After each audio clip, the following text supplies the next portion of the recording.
able to terminate the threat. Israeli airstrikes against Iran continue this morning. Chanley Painter has more. The IDF carrying out a wide-scale wave of strikes across Iran this morning, striking Tehran, Shiraz, and Ahvaz. The intense airstrikes around Iran's capital, Tehran, took place just before rallies were to begin for the annual Quds Day in support of the Palestinians. Israel says its Air Force has hit hundreds of targets in Iran over the past 24 hours, including missile launchers, defense systems, and weapons production sites. Oil prices are rising globally as the Strait of Hormuz remains effectively closed. Christina Coleman with more. The Iranian regime is trying to keep the Strait of Hormuz, which transports about a fifth of the world's oil, effectively closed. The country's new supreme leader doubling down on that strategy as Iran takes aim at oil tankers near Iraq. The strait's closure is leading to a spike in oil and gas prices. The White House announced plans to drive down these costs, including releasing about 172 million barrels of oil from the Strategic Petroleum Reserve over 4 months. The Pentagon is also working on plans to have Navy escorts to oil tankers in the Strait of Hormuz to help them get through there. The Senate once again voted down a measure to fund the Department of Homeland Security as Democrats insist on funding most of the agency except ICE and Customs and Border Protection. Democrats wanted to fund various aspects of DHS piecemeal, TSA, or the Coast Guard, as part of a demand that Republicans consider reforms to ICE and Customs and Border Protection. Senate Majority Leader John Thune and Senate Minority Leader Chuck Schumer sparred on the Senate floor. I assume the Democrat leader is aware of the fact that we have tried repeatedly to fund everything temporarily to allow the negotiations over the ICE budget to continue. I am well aware, but that hasn't worked. What can work and the reason that hasn't worked is because the Democrats have blocked it. So for the fourth time, the vote to fund DHS has failed. The count was 51-46, with Leader Thune voting against it as part of a procedure so he could bring the motion back up later on. Jessica Rosenthal, Fox News. Legislation was introduced in Congress this week to take the abortion drug mifepristone off the market. Robert Thornton reports. The Trump administration continues to keep in place a Biden-Harris-era policy that allows dangerous abortion drugs to be illegally trafficked across state lines. And states are suing the Food and Drug Administration over this policy. But lawmakers on Capitol Hill are now stepping up. Missouri Senator Josh Hawley announced the Safeguarding Women from Chemical Abortion Act this week. Hawley made these comments on Washington Watch. The bill is very simple. It would just bar mifepristone, the chemical abortion drug, from use in abortions anywhere in the United States. This drug is inherently dangerous. It is inherently prone to abuse. Today we heard from survivors of the drug, women who have been coerced or tricked or lied to into taking the drug. We heard about the horrible health effects it had on them, of course, on their unborn children. He said the companies that make the drug are profiting to the tune of billions of dollars a year and do not care that it's ruining women's lives. The FDA over the last 20 years has systematically rolled back any kind of safety restrictions on mifepristone. It's essentially unregulated now. For more than 1 in 10 women who take this drug, they will end up in the emergency room with a potentially life-threatening event on their hands. This is a very dangerous drug. And the bottom line is only Congress can act and give us some clarity on this. If Congress says we're going to take mifepristone off the market for abortion, that's how it's going to be. Hawley went on to say that no future liberal administration would be able to roll that back, as it would be in the law. I'm Robert Thornton. More news online at afn.net and on the AFN mobile app. I'm Rusty Pugh. Thoughts of the child you were carrying keep pouring over in your mind. A deep, unrelenting sadness overshadows your days, and you wonder if you will ever feel whole again. There is hope and healing from a reproductive loss. Call the International Helpline, 866-482-LIFE, and talk with someone who has been where you are. Your call is confidential, and we will help you find healing. 866-482-LIFE.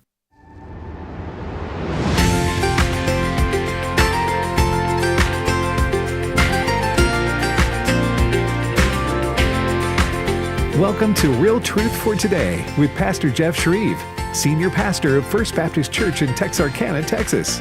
Now, here's Pastor Jeff. Well, good Friday morning and welcome to Real Truth for Today. I hope you're having a great morning. Wanted to read to you from Proverbs 22, verse 6, a very familiar verse of Scripture for many of us. The Scripture says this: "Train up a child in the way he should go. Even when he is old, he will not depart from it." Now, that is not a promise that if you do that, your kid is going to turn out perfectly well, but it's a principle. If we do our job as parents, we give our son, our daughter, every opportunity to know the truth and to walk in the truth. Well, we want to talk today about something that is very important. It's kind of piggybacking on what we talked about yesterday with Heidi Olson when she was on the program. It's smart parenting in the day and age of advancing technology. My kids are grown and gone, and Debbie and I raised our kids before kids had smartphones, before the internet was exploding and all those things. And so it was much easier. There were less temptations and less pitfalls for them to stumble upon. But in today's world, it's difficult, and it's a different world, and it's a rapidly changing world. And to help me with this discussion is my friend, Dr. Jessica Peck, Dr. Nurse Mama. You know her from American Family Radio. She's a pediatric nurse practitioner, a clinical professor at Baylor University School of Nursing, an author, a speaker, a podcast host, an advocate for children and families, mother of 4, married to a rocket scientist, and she is a dear, dear friend. So, Jessica, welcome to the program. Pastor Jeff, good morning. I am so delighted to join you. Thank you so much for having me today. Okay, so I got to start with, I looked up to see what's your husband's name, and they said, well, she doesn't give his name. She just calls him the rocket scientist. Is that true? That is very true. You know, I have the privilege of being married to a real-life rocket scientist who is amused by the fact that people think I'm the smart one in the relationship because my kids will quickly remind me around the house. They're like, Mom, it's not rocket science. But yes, he is a real-life rocket scientist, love of my life, been married for 27 years. So we are approaching that 30-year milestone, and we're about to be empty nesters. And so just loving all of those stages of life. Okay, so Jessica, this Sunday, Debbie and I will celebrate 40 years. Congratulations. So we're ahead of you. But as I said, you know, I'm glad that I got to raise my kids when I did. And even, you know, it's hard in every generation, but it seems like it's so much more difficult today raising kids. You have 4 children, and the child rearing is almost complete. Not, you know, I mean, you change from being a manager to a consultant as your kids get older, but you still have one in the house. Is that right? I do. That's right. And you're right. Manager to consultant is really good. I also look at it as teacher to coach. Really, we go from teaching them everything they need to know to coaching them to everything that they need to do. And that can be a tough transition. But yes, I have 3 that are I call them quasi adults because yes, they're over 18, but you know, mom and dad are still providing some support. And yes, we still have 1 left at home. So I told somebody the other day, Jessica, I said, here's the reality. Parents don't necessarily like to hear this, but it's just true.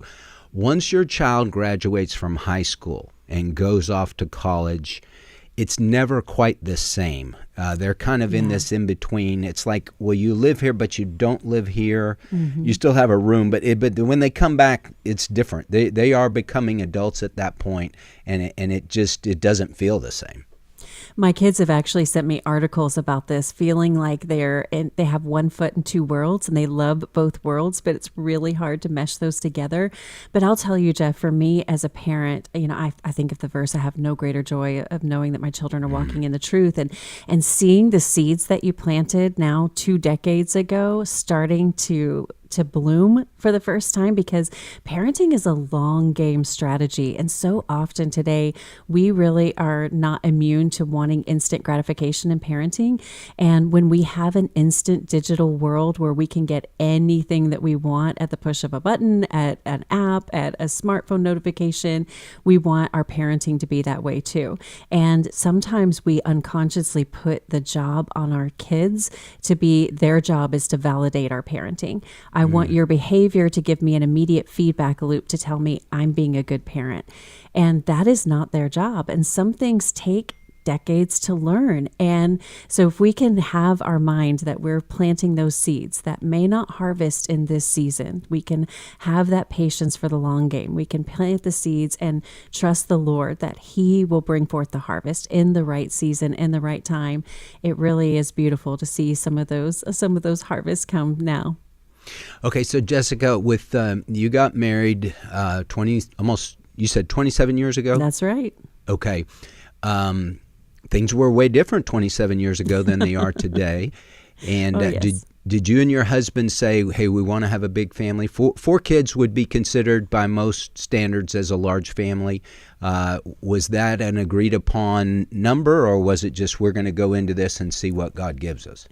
I'm so glad you asked me this question, because there's actually a little story to go with this. So my husband is a hockey player turned rocket scientist from New Jersey and Pennsylvania. He grew up in the Northeast for the most part of his childhood, and I am a Texas girl, born and raised. He asked me to go ice skating on our first date, which I thought was novel. Like, that was interesting. I'd been like maybe twice in my life.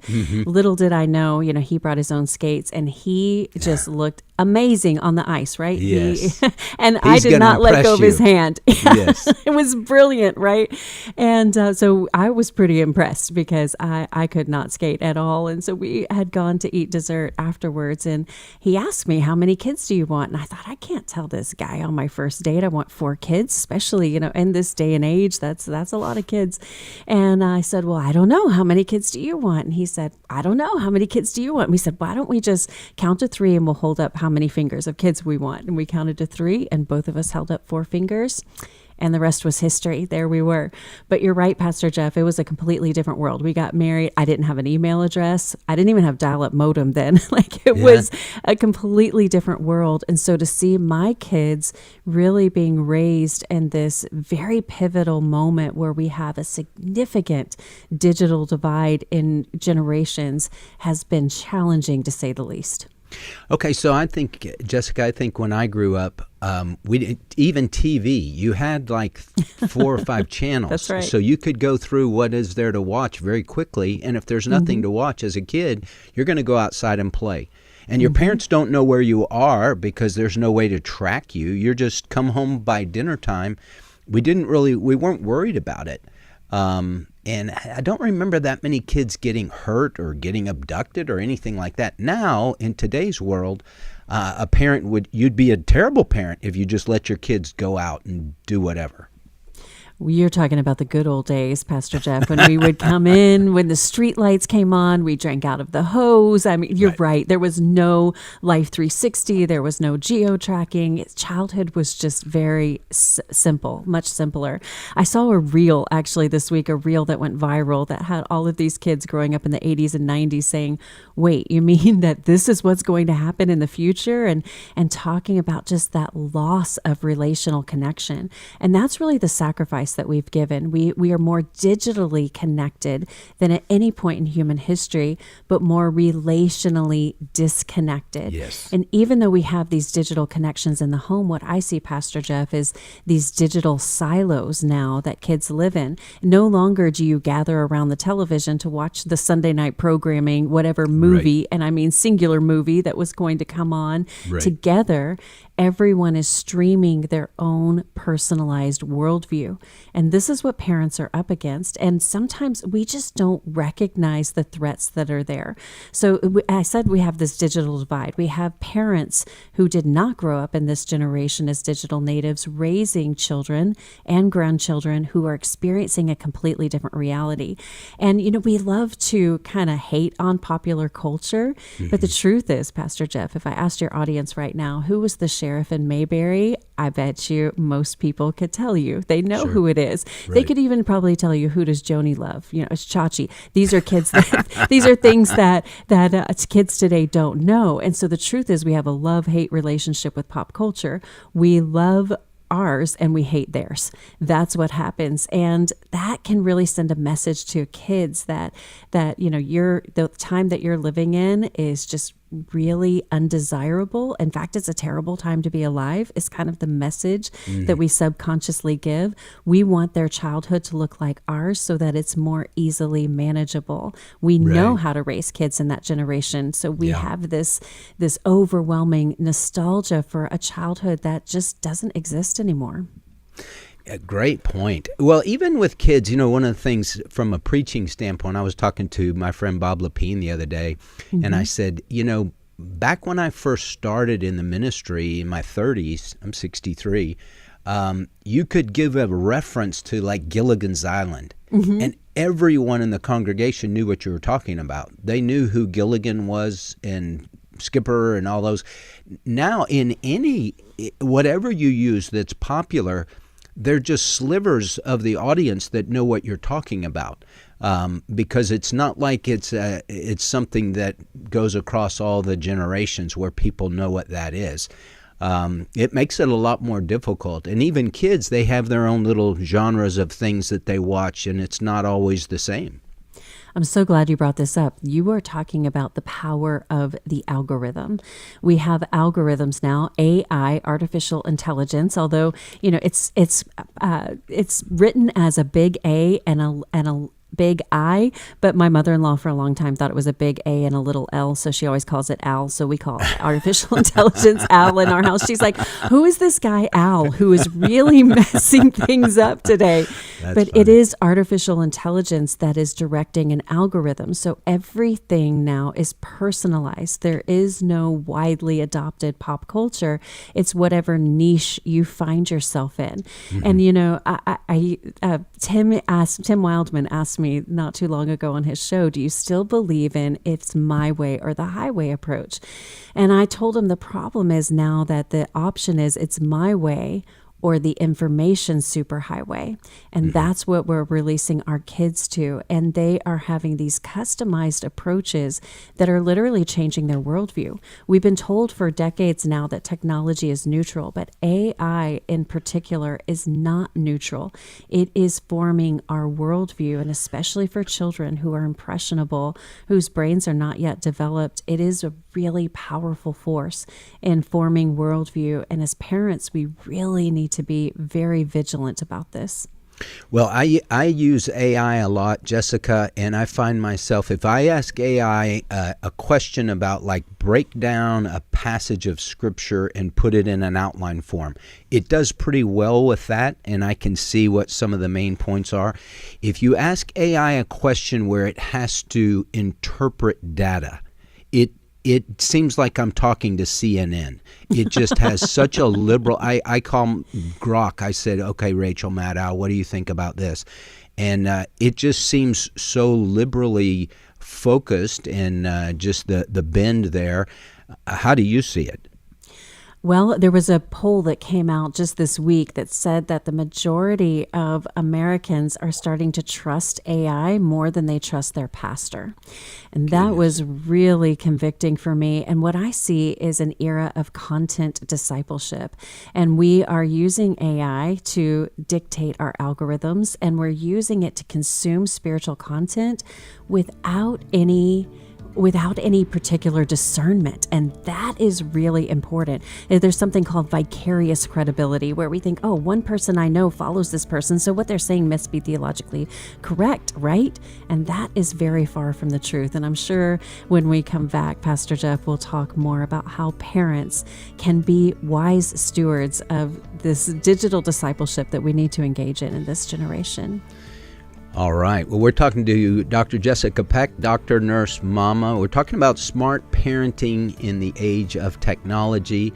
Listen, parents, I know it's difficult, but it's not impossible, and the Lord will enable you to do that. But you have to know what's going on. You have to be aware of the times, and you have to have strategies to do a good job. You're listening to Real Truth for Today. Pastor Jeff Shreve here. We'll be right back after the break. Don't go away.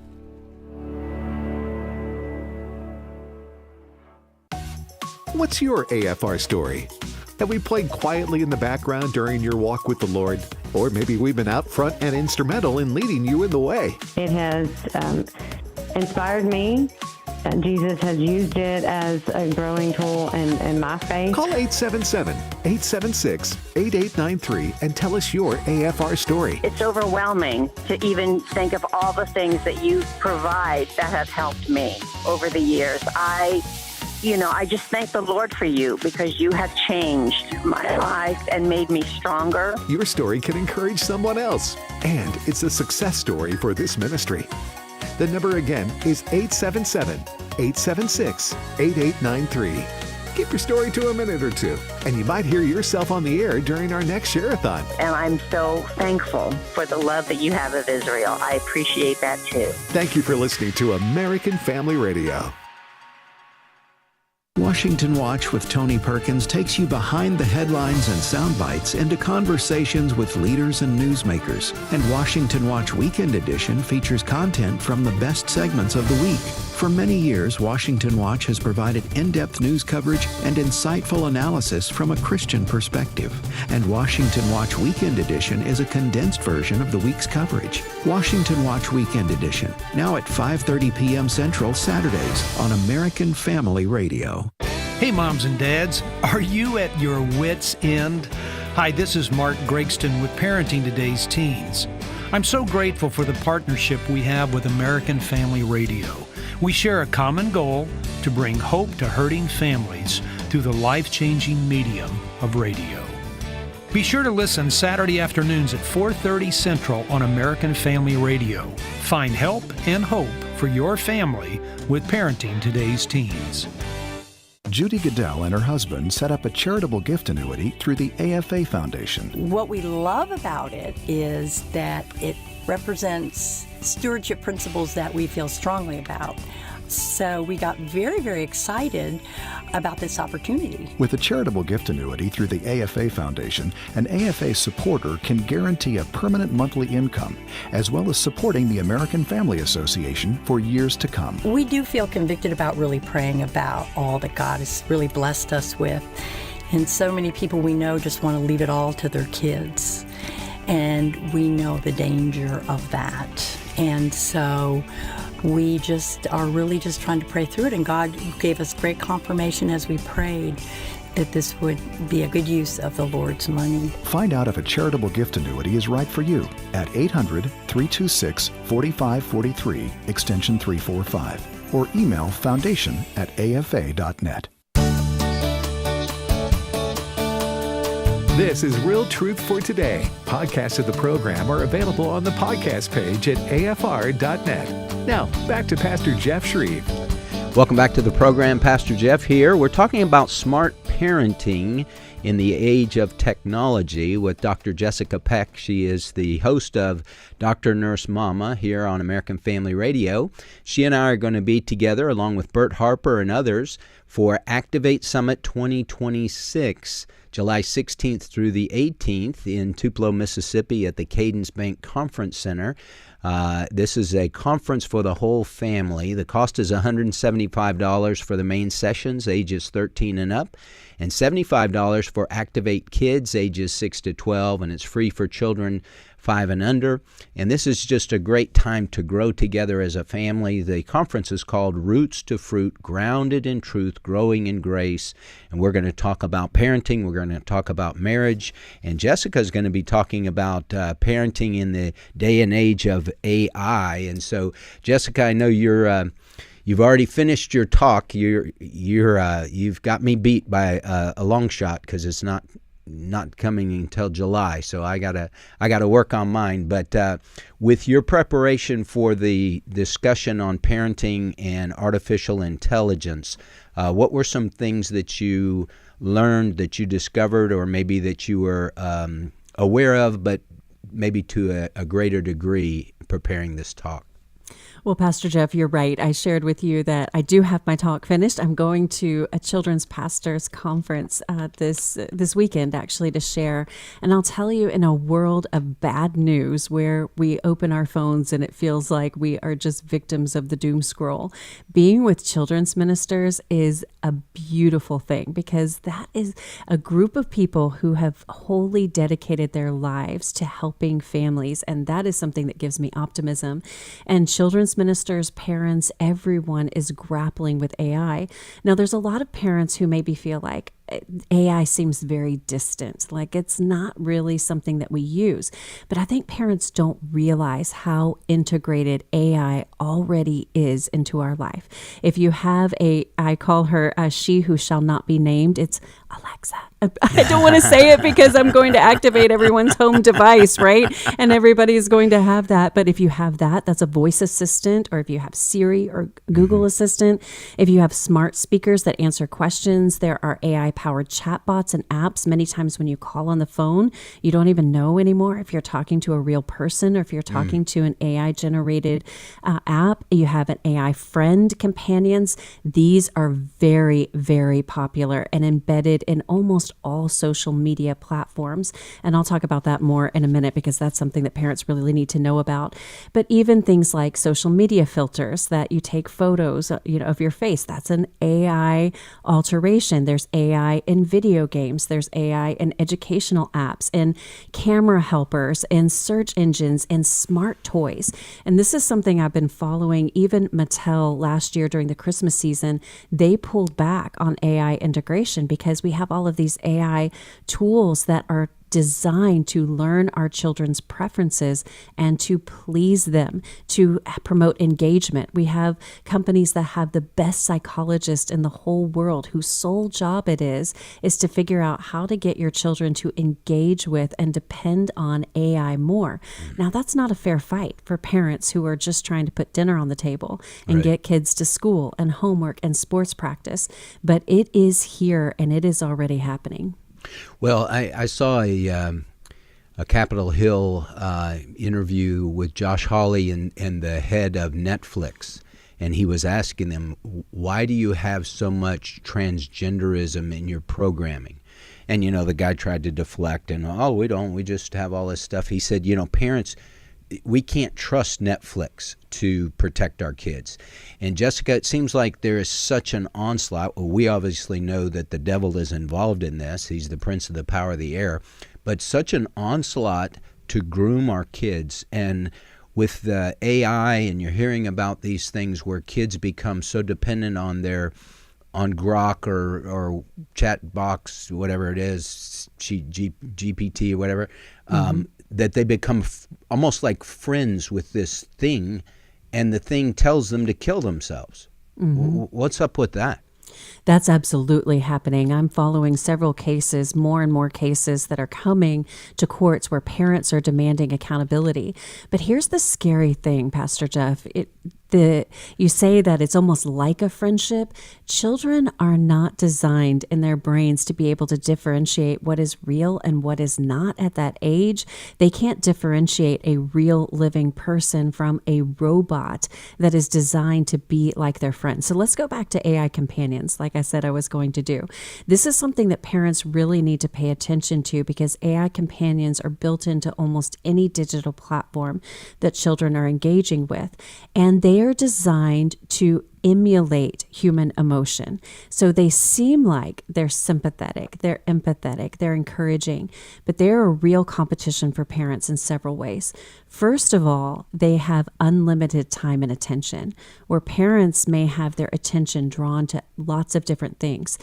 AI companions give children the feeling that they care more than their parents because they're more attentive and they have more time. They are also designed to be minimal conflict, whereas parent-child relationships are designed for conflict. We have to give our kids tough truths. We have to tell them things they don't want to hear.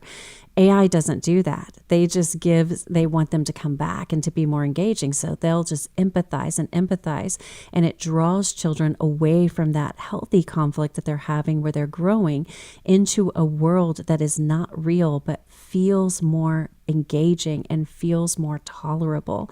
So this is something that parents really need to be aware of, because most of the cases that I've followed that have ended in children taking their lives, they start very harmlessly. They start with just asking a chatbot for help with homework, and then they start to give a little personal information. Well, that AI algorithm is designed to remember it, so it will ask about it again. It will prompt about it again. And then they think, oh, well, this person, and which we don't even have a language, because we're using pronouns, we're using human attributes and language to describe something that is uniquely not human, but children cannot really tell the difference. But almost 80% of kids engage with an AI chatbot or companion at some level. And then we have adults now who are proposing to and marrying, again, using human language for robot worlds. But I saw a video featured on CBS talking about a man who, quote unquote, proposed to his AI companion. Meanwhile, he had a woman he was living with and a child with that woman. And the woman was talking about, well, how do I feel about this? Where does this fit in our relationship? I mean, there are no words to describe the rapid changes that are happening and how AI engagement is changing our real human interactions. So, Jessica, would you say, we benefit from technology, but there are times, as we talked earlier, where you long for the good old days when we didn't have any of that, where it was more Mayberry with Sheriff Taylor and Barney and all. It's almost like the technology is a loaded gun. You can use it to shoot a deer and feed your family, or you can blow your brains out. And it seems like it's blowing more people's brains out. How do you view that? Because parents, I mean, we can scream and say, get out of here, but it's here. We're not going to be able to shield our kids from all this stuff. I've seen this in the cultural phenomenon that has come with the book, The Anxious Generation. I'm sure you're probably familiar with it, with Jonathan Haidt. Took the world by storm. And really what Jonathan Haidt proposes, his ultimate goal is to restore a play-based childhood. And he proposes some simple rules, like delaying smartphone access as long as possible, and not having smartphones in school, and some other simple things like that. I'm not against any of those things. I think we should delay technology engagement as much as possible. I do believe that we should do everything that we can to restore a play-based childhood. But the problem with that is that it fails to layer in the spiritual health and the declining spiritual health that is happening. We have decreasing trust in pastors, decreasing biblical worldview, decreasing church engagement, decreased in-person discipleship that's happening. And so in light of a changing worldview, we have, here's Jonathan Haidt, who's saying the ultimate goal is to restore a play-based childhood. Well, I'd say as Christians, our ultimate goal for our family, for our children, is to be co-heirs with Christ. We want them to be joint heirs with Christ. So we can't just make the smartphone the enemy. And I think that's been part of the appeal, is because it gave parents a common enemy to rally behind. It's the smartphone. It's all the smartphone. Let's get rid of the smartphones, which we've done in a lot of schools. But that's not the only answer. Like you said, it's here. It's a reality. We've got to engage in what I'm calling digital discipleship. We've got to extend that discipleship journey that we are offering, that we're giving at home, to make sure we're extending that to digital realms and not just siloing them as a separate part of their life. Jessica, how do you see, like with AI, we talk about these kids that become a buddy with AI, which is not a person, but then AI influences them to take their own lives. What's the end game with that? I mean, the guys that put this together, are they programming it to groom a kid to sexual immorality and all that stuff, or to commit suicide? What are they trying to do? The end game is always marketing. Children are a commodity. Children are a product to be sold or to be sold to. And so that is the end game. So whether they have platform engagement, where they have kids that are on platforms 9, 10, 11, 12 hours a day, well, that's advertising money. When they have them exposed to algorithms that are they want to stimulate discomfort and displeasure. They want to make you discontent when you're on the algorithm, because if they can feel like, oh, I'm so discontent about this part of my life, well, then marketing influences can come in and sell you a solution that you didn't even know you needed. We're seeing this. One example of this in AI engagement and in social media engagement is a trend called looks maxing. Now, maxing a character trait would be familiar to a lot of people who play video games, because you can max a character trait in a specific gaming individual that's on their gaming character. But now we have a looks maxing, where we have a world where beauty is commodifiable. Beauty is marketed. And we used to sell, face creams to women in their 40s, right? Sure. That's what it used to be. Now we're seeing 7, 8, 9-year-olds use $700, $800, $900 nightly skincare routines. One of the most viral brands is called Drunk Elephant. And so you have these 7-year-olds that are using this Drunk Elephant, skincare routine that they're sharing on social media every night. Well, now that trend is extending to boys, and marketing influences say, hey, we're selling these things to little girls. Why don't we sell them to boys too? Boys need skincare too. Everything is about marketing, whether it's marketing about something money to your children, yes, or selling your children in some way. And that's where we get to the darker side of the internet and what you talked about much with Heidi Olsen yesterday, and selling children as a product. It's just that can be overwhelming for a parent. It's like, how do I combat this? And so, Jessica, what would you say to a mom or dad that feels overwhelmed, and especially to a single parent where they're trying to work and they don't, there's only so many hours in the day, and they're stretched thin? The main emotion that I see that comes with this is fear. Fear kind of grips your heart. And when you have fear, the natural response to fear is to have fight, flight, freeze, or fawn. So we either run from it, we fight it like anything, that's not going to happen in my house. We just freeze, we're just paralyzed, and we just kind of let it happen.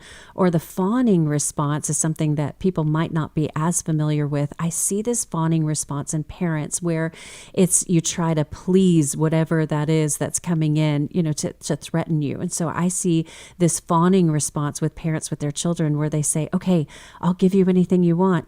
I don't want you to be upset with me. I don't want to put boundaries down, because that's going to impact our relationship. So yes, you can do this or this. And what I would say is that God has not given us a spirit of fear, Pastor Jeff. He has given us a spirit of power and love and a sound mind. And what I think is sometimes as parents, we look and we start to think, okay, we've got to fight this threat and this threat and this threat. And there's human trafficking and there's fentanyl and there's predators online. And we start playing whack-a-mole with our kids. I am convinced that there is nothing that Christian families cannot fight together in the context of a healthy relationship. Now, this doesn't mean perfect. There are no perfect families. Your children are going to make mistakes. You are going to make mistakes. But that's just like a healthy body. We'll get a cold or we'll get a stomach virus every once in a while. You learn how to recover. And that's really what I'm focused on doing, is helping parents to cultivate those healthy relationships where they have opportunities for conversation and for influence. That is really the competition. That's what we're competing for, is influence over their worldview. But I'm convinced that we can win. Well, and as you were talking, Jessica, I was thinking, one of the things as it relates to smartphones and technology, parents get hooked into that too. They get consumed by video games. They get consumed by AI. They get consumed by social media. And so everybody in that scenario, the parents and the kids, are all on devices. Nobody's talking to one another, and the family starts to disintegrate. This is the hypocrisy that I pointed out earlier, where we know everything about our pop culture. We don't know anything about theirs. It's the same thing with phones, because we're constantly saying, get off your phone, get off your phone. And we are on our phones constantly. When we come back, I can tell you about a phenomenon that we're actually studying in pediatric healthcare called phubbing. It's PHUBBING. It's phone snubbing. Parents are doing it, and it's fascinating the impact that it has. But alternatively, the hope that we can have in putting our phone down is really encouraging. Amen to that. We're talking to Dr. Jessica Peck, Smart Parenting in the Age of Technology. You're listening to Real Truth for Today, and I'm your host, Pastor Jeff Shreve. We're up against a break. We will open the phone lines after Jessica and I continue talking. 888-589-8840, 888-589-8840. Give us a call. Let's talk. As we watch world events unfold and fulfill Scripture, it's hard to believe anyone could doubt God and His Word are real. And yet there are so many who either question or completely refuse to believe it. The God Who Speaks is a 90-minute documentary that hits the doubt head-on with evidence that proves God is real and His Word is the ultimate authority. Watch it anytime and invite others to watch with you. Just visit stream.afa.net. That's stream.afa.net. The mission of AFA is to inform, equip, and activate individuals and families to strengthen the moral foundations of American culture and give aid to the church here and abroad in its task of fulfilling the Great Commission. AFA upholds the truth that all human beings, including the unborn, are created in the image of God and are worthy of life, liberty, and the pursuit of happiness. Thank you for standing with the American Family Association. When people consider the signs of the last days, they often think of wars and rumors of wars or plagues. But there's another sign Scripture mentions that we clearly see across America today. This is another one of America's greatest problems. Hello, I'm Sam Rohr with another Stand in the Gap Minute. In 2 Timothy 2:3, Paul wrote that in the last days there will come times of difficulty. One sin that Paul identifies was ungratefulness. Being ungrateful is not only a problem, but it's a sign of judgment. So what's it mean to be ungrateful? Well, ungratefulness is when we're no longer thankful for what we've received, or put another way, when we take credit for what God has done. When's the last time that you praised God, thanking Him, giving Him credit for your blessings? Take a moment right now to express your thanks to the Lord. Express gratitude for how He's blessed your life. Discover more at AmericanPastorsNetwork.net. They're coming for your family, not with guns, not with armies, but with laws, with lawsuits, with ballots and bureaucrats. Parental rights are under attack. Marriage is being redefined. Your values, they want them silenced, and they're counting on you to do nothing. But here's the thing, we're not backing down. I'm Walker Wildman, and AFA Action is in the fight, in the legislature, in the courtroom, and at the ballot box. We're stopping bad legislation, we're challenging activist judges, and through iVoter Guide, we're helping Christians vote like it matters, because it does. Thousands of families are already standing with us, and I believe the American family is still worth fighting for. But we can't do it without you, and we need your help today. Visit afaaction.net right now. Give today. Join us on the front lines, because the other side isn't slowing down, and neither can we. afaaction.net. Your voice, your values, your vote.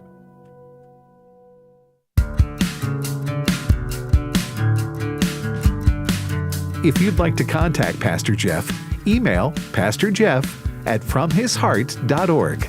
Now, back to Real Truth for Today with Pastor Jeff Shreve.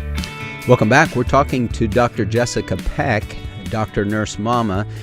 Smart parenting in the age of technology. Parenting is getting harder and harder as technology grows and becomes more and more intrusive into our lives. And people, Jessica, it's kind of like the frog in the water. The temperature's being turned up, and we can not even recognize it until it's too late that, hey, this is dominating my life. I spend so much time looking at a screen. I'm not connecting with my kids. What are they looking at, and who's really parenting my child? You talked about phubbing, a term I'd never heard before. Explain that a little bit. It's phone snubbing. So we can actually measure this. We have some reliable scientific scales that measure it with reliability and validity. And we can measure the impact of phubbing on families. Now, this is just looking at your phone. Pastor Jeff, you know it. You've seen it. You've done it. I've done it too, where you go, you get your oil changed, and you, instead of looking around, looking for opportunities to engage with people, to speak with people, to minister to people, you reach for the phone in your pocket. You go to a youth sports game and you see people more engaged in their online life than their real world life. And I saw some statistics coming out this year that said that this generation of children, Generation Alpha, and there's a new generation already being born behind them that is yet to be named, but they will die with more of other people's memories than their own. They will die having spent more time engaged in online life that is not real than engaging in their own life that is real. And that is something that should convict all of us. So what I encourage parents to do is, number one, just really encourage your kids to call you out. Just tell them to tell you this simple phrase. This is what we use in my house: hang up and hang out. And my kids will call me out, and that is not very fun, but they're right. I'm not listening to them. I need to put my phone down and hang up and hang out, because when I make eye contact with them for at least 20 seconds, it makes their brains release oxytocin. This is a God-given advantage. Oxytocin is a powerful bonding chemical, and it makes my kid or my spouse feel connected to me. And when that presence of the phone is there, it's a real relationship disruptor. Well, one of the things that my wife Debbie did that was so important when we were raising our three girls is now we didn't have to have a no phone zone, because nobody. I mean, the phone was on the wall. On the wall, right? That's right. But we had probably 3 to 4 days a week. We had dinner together, and we interacted. And it seems to me, people and families are so busy, and kids have so many activities that families aren't spending time together like that. They're rushing here, rushing there. And so that sit down, hey, we're going to have an hour dinner together, talking, sharing, things like that, that gets shortchanged, or if it happens at all, it's maybe once a week. And that is a devastating thing for families. Well, every Friday on my show, the Dr. Nurse Mama Show, we talk about a healthy habit for healthy families. And actually, last Friday, we talked about the power of family dinner. It is science supported, it is research backed, and it is a godly thing to do, to eat and break bread with your family. And I talked all about how we misconstrue how that's supposed to be. We imagine, classical music, candlelight, gourmet meals, but sometimes that's just, hey, everybody gather around the island. We're going to have peanut butter and jelly sandwiches tonight, and everybody's going to go around, say what's your high and your low and where did you go, and tell me about your day. So family dinner is one of those habits that is really essential. The other thing I think is really important, Pastor Jeff, is that we need to cultivate in-person relationships for our kids. I say there's 5 people that your kid needs in their life. They need an intercessor. They need someone that they can go to ask for prayer anytime, any place, that they know this is the person I can ask to pray for me. For my kids, that's their grandfather. They can text him anytime and ask him to pray. They need a counselor. Now, that's just someone who's going to give them wise advice. Who do you go to for wise advice? Who's going to tell you the truth even when you don't want to hear it? They need a kid who's in the same boat as them. So whether that's somebody who is struggling with a chronic illness, whose parents are getting divorced, who's just gone through a move, whose parents are in the military, what is that kid who's in the same boat, who'll have that perspective, that will share that experience? The fourth one is what I call a ride or die friend. Somebody who just loves them, who's going to be there with them, who's going to, as an adult, that's the friend, like you call it 2 a.m. It's like, where are we hiding the bodies? I'm not advocating for that, but that kind of sentiment. And then the fifth one is actually primary care provider. You need a primary care provider. You are literally trusting with your life. There's so many of these issues for kids with that overlap mental and physical health, and you need somebody to help you sort those things out. And I think connecting to those real people in life is a really important thing to do. One of the things, Jessica, I had Tom Rayner on the program a few months back, and he talked about the interaction between the smartphone and social media. He was talking about the anxious generation. I think his book was The Anxious Generation Goes to Church. Goes to church. He said when you combine the smartphone technology with social media, where everything's put out there, he said that's a bad cocktail.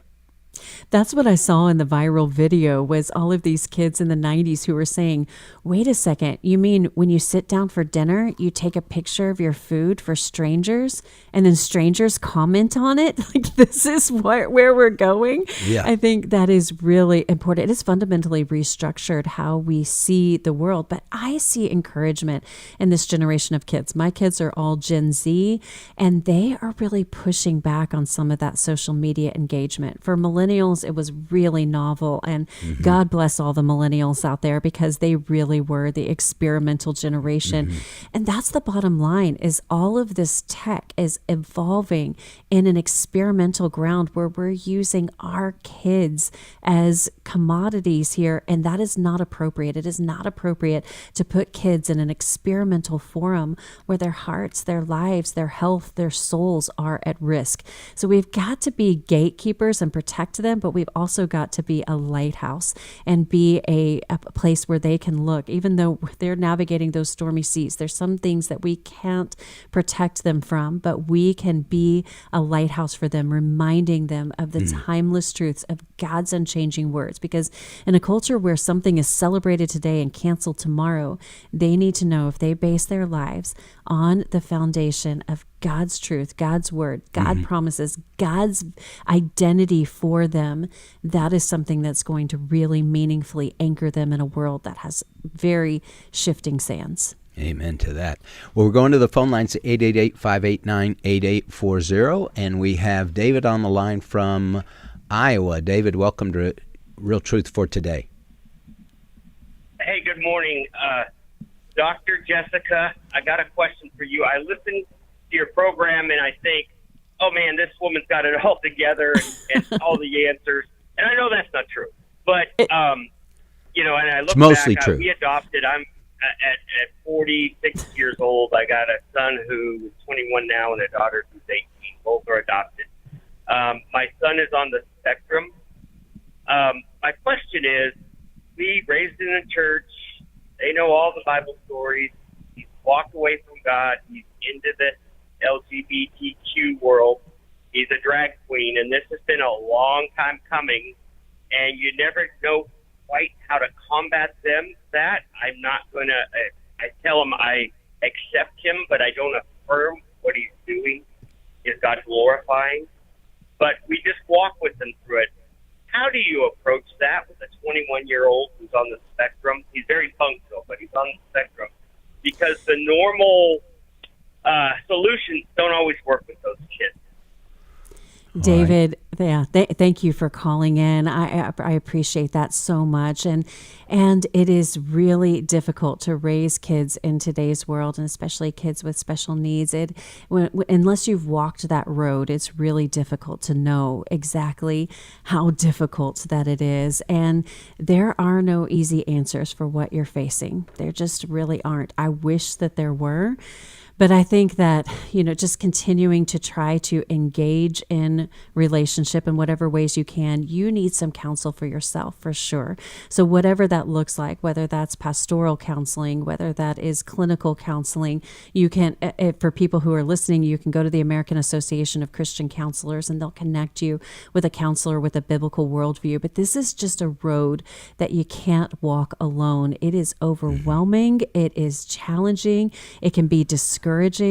But I think walking with someone who will give you some wisdom, and just pray and know that God is a God who redeems, who restores, who renews. It is never, ever too late for anyone's story. And when you read the story of the prodigal son in the Bible, you see that is God's heart for his children. So David, I will be praying for you and for your son, and the fact that you called in just shows how much you care.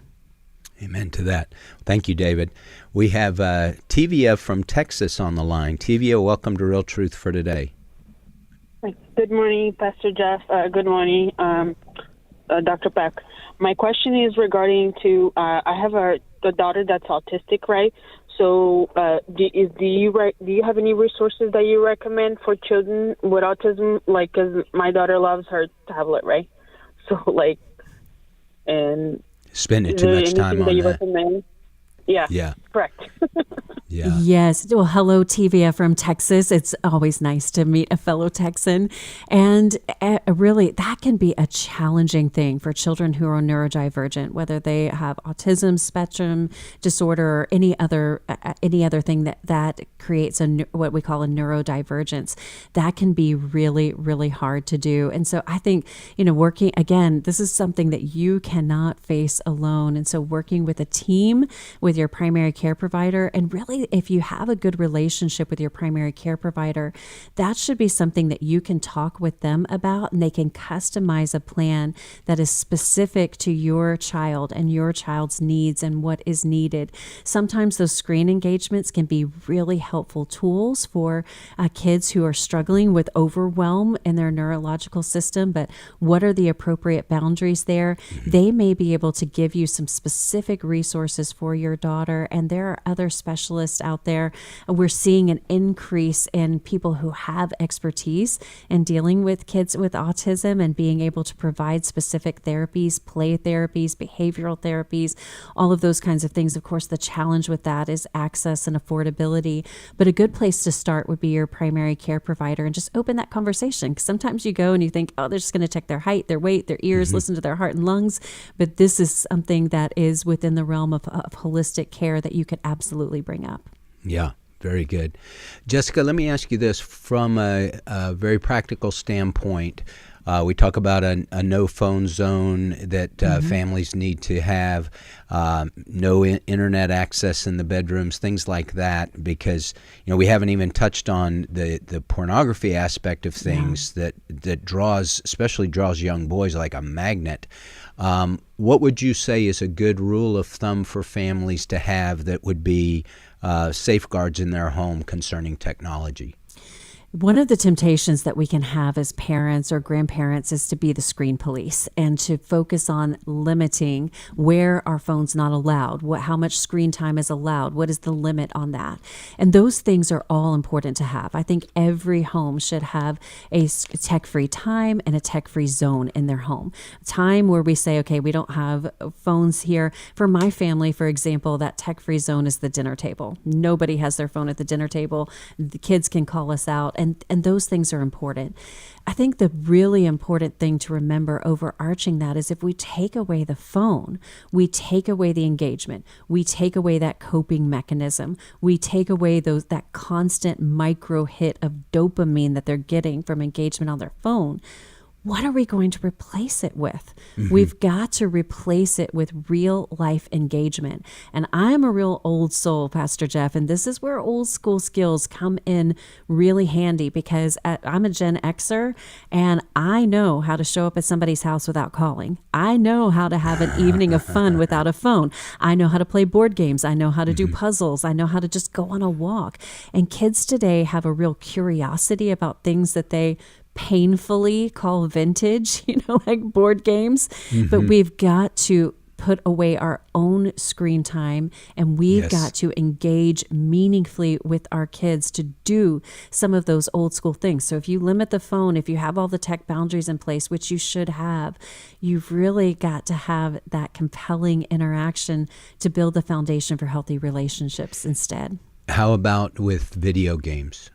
Oh, video games are a double-edged sword. I've seen some families who really use video games as a meaningful way to connect. I've interviewed a group of grown brothers. So there's a bunch of boys, and they live all across the country now. And so they play video games as a way to connect because they all live in all different states. But video games are actually, they seem innocuous, but with the integration of AI, it's something that parents really need to be aware of and mindful of. So talk to your kids about those video games. Ask them, what are you encountering on there? If you ever see anything that makes you uncomfortable, you can always come to me. You can always come to me with anything. Say that over and over and you'll be in a good start. Well, Jessica, thank you so much for coming on today. I could talk to you for hours, and I'm looking forward to being with you in July at the Activate Summit for American Family Association. And so God bless you. I know your schedule is super, super busy, so it's a blessing to get to spend this hour with you.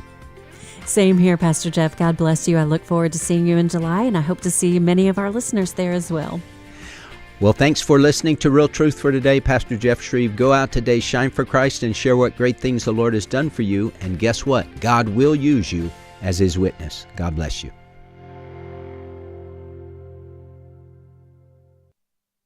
The views and opinions expressed in this broadcast may not necessarily reflect those of the American Family Association or American Family Radio.